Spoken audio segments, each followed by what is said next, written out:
पूछिए क्यों? कि अगर आप यूपीएससी करेंगे तो ज्यादा से ज्यादा क्या होंगे? आप पर्सनल सेक्रेटरी बनेंगे प्रधानमंत्री के। अगर आप इंजीनियर बनेंगे तो ज्यादा से ज्यादा क्या करेंगे? आप प्रधानमंत्री का ट्विटर हैंडल चलाएंगे। अगर आप बिजनेसमैन बनेंगे तो ज्यादा से ज्यादा क्या करेंगे? आप प्रधानमंत्री के पीठ पे हाथ रखेंगे। तो जब पॉलिटिक्स में इतना अच्छा कैरियर है तो पॉलिटिक्स में लोगों को डिस्करेज क्यों किया जाता है? अब इस पॉइंट को समझिए। आप में से बहुत सारे लोग क्रिकेट को देखते होंगे, वैसे भी देखिएगा क्योंकि आजकल हिंदुस्तान की पॉलिटिक्स क्रिकेट से ही डिसाइड होती है। लेकिन आप में से बहुत सारे लोगों ने जब क्रिकेट खेलना शुरू किया होगा तो यह नहीं सोचा होगा कि आप सचिन तेंदुलकर बन जाएंगे।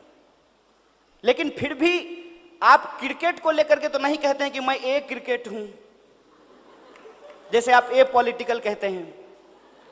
आप क्रिकेट देखते हैं, आप क्रिकेट खेलते हैं और आपको यह भी मालूम है कि क्रिकेट सबके लिए कैरियर नहीं हो सकता है, फिर भी आप उसके को लेकर के निगेटिव नहीं है। लेकिन पॉलिटिक्स को लेकर के क्यों है?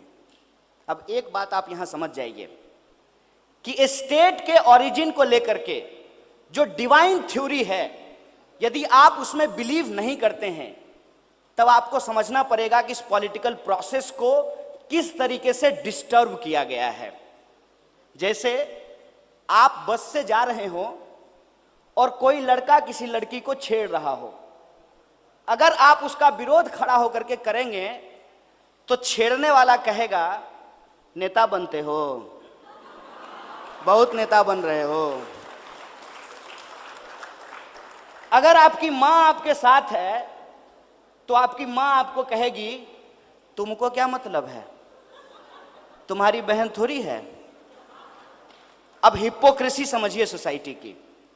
सुबह जब आप स्कूल गए होंगे तो जो असेंबली हुआ होगा, जो प्रार्थना हुई होगी, उसमें आपको एक ओथ दिलवाया गया होगा, हम सब भारतीय हैं, हम सब भारतीय आपस में भाई बहन हैं और आपस में जो भाई बहन हैं उनकी रक्षा के लिए आप खड़े हो जाइए।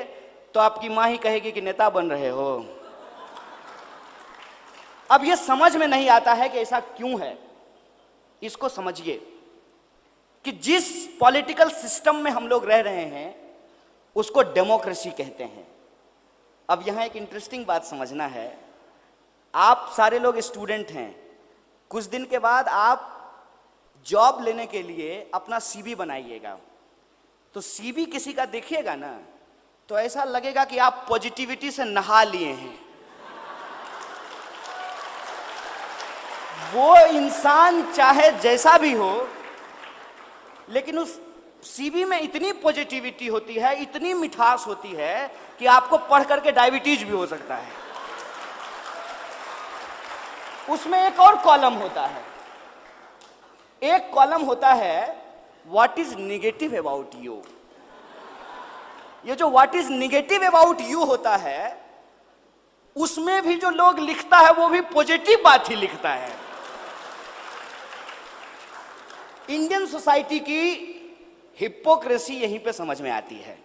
और मैं भारत को ब्लेम नहीं कर रहा हूं, मैं अपनी सोसाइटी के ऊपर सवाल इसलिए खड़ा करता हूं क्योंकि डेमोक्रेसी को जिंदा रखने के लिए सवाल पूछना बहुत जरूरी होता है।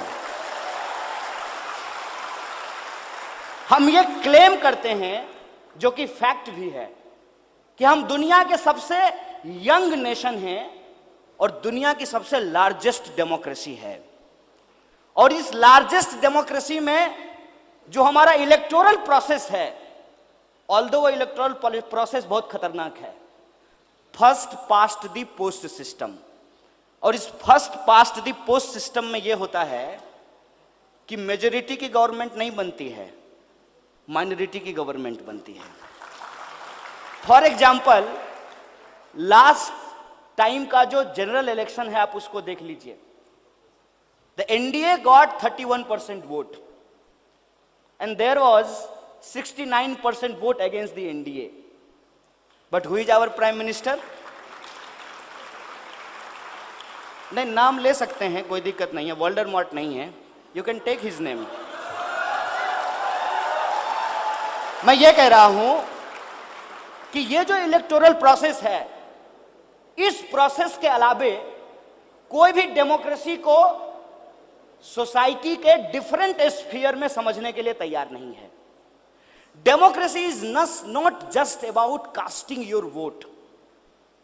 और आप देखेंगे कभी इलेक्शन आया है, रेडियो मिर्ची पे, रेड एफएम पे, एफएम गोल्ड पे, टेलीविजन पे, अखबार में, सब जगह करोड़ों